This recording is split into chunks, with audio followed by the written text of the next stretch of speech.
Drama, drama, drama. Dr. Disrespect disrespected the age of consent? Or did he? Before we start, my name's Craig, and welcome back to my channel. Or, if you're new around here, well, hi, my name's Craig, and welcome to my channel. Now, in case you're like me, and you didn't really care about internet drama until like literally yesterday, then you would probably have no idea that recently there has been a lot of drama going on in the community. Now, it's because of this drama that's been going on online that I wanted to express how I feel about these situations, give my 2 cents, give my hot takes on the situation. So who is Dr. Disrespect, you might be asking? What are these allegations that came out against him? Why are people upset?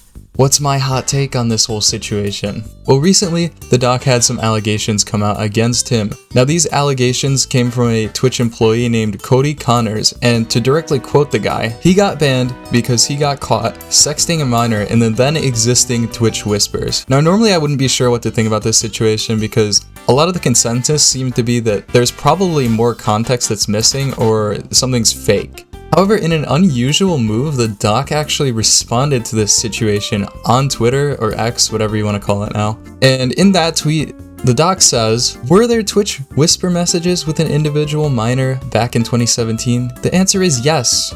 Were there real intentions behind these messages? The answer is absolutely not. These were casual, mutual conversations that sometimes lean too much in the direction of being inappropriate, but nothing more." Now, the doc further goes on to say that nothing illegal happened. Now, you see, I think it's actually not his best move to be a big YouTuber in this type of situation, so I don't know how to take his words. And throughout my time on the internet, I've seen a lot of allegations like this come and go, More context is added, there's more nuance to these types of situations. But with this one, I don't know. Personally, coming out and saying, yeah, that's what happened, I don't know if that was the best move. But I want to know what you guys think. Do you think he's a PDF file? Let me know in the comments. Now, the next situation I wanted to cover was involving an individual known as ImAlex, and I think this one is a lot less nuanced. Now, just in case this is your first time hearing about this, I'll briefly recap the situation for you. Recently, a large YouTuber known as ImAlex has had some allegations thrown against him by his ex-girlfriend. Now, the allegations include but are not limited to that Alex is a psychological/emotional abuser. Now, there is actually some pretty damning evidence to support this claim made by his ex-girlfriend Alice, including but not limited to a video of Alex saying he wanted to bash her head in with a brick. He also calls his ex-girlfriend the N-word. I didn't exactly see the screenshot or video, but that's just what I've seen online, and, I trust the YouTube drama subreddit, at least for information wise. But it's because of these allegations that a lot of Alex's friends are coming out in support of Alice, his ex-girlfriend, instead of Alex himself. And not to be vindictive, but I honestly find this to be pretty funny, considering he did the same thing to another YouTuber known as Slazo not that long ago. And to make a long story short out of that situation, basically Slazo was a friend of ImAlex who had a similar allegation thrown against him, where his ex-girlfriend, who was 14 years old at the time when he was 16, came out with allegations of emotional abuse. However, it kind of seems like Alex and his friends at the time tried to paint it like Slazo was some sort of pedophile because they kept bringing up the fact that she was 14 when he was 16 at the time, making it honestly a pretty normal and healthy age gap in my opinion. Now, of course, when these allegations came out, everyone was pretty repulsed by them. Everyone in Alex's friend group anyways, was pretty repulsed by them. And they decided they were gonna jump the gun, out Slazo as a pedophile/abuser, and basically just kick him out of their entire group. But of course, Slazo eventually did prove himself innocent and showed that there was a lot of missing context and a lot of cropped screenshots going on with that whole situation. Now, a bunch of these creators, once they found out that Slazo is probably the one in the right, they came out and apologized instead of making it a big deal. But Alex was not one of these people, at least to my knowledge. He did not apologize to Slazo. Now, in my opinion, I think that Alex probably is guilty in this situation considering the video evidence that we have and also the messages and stuff like that.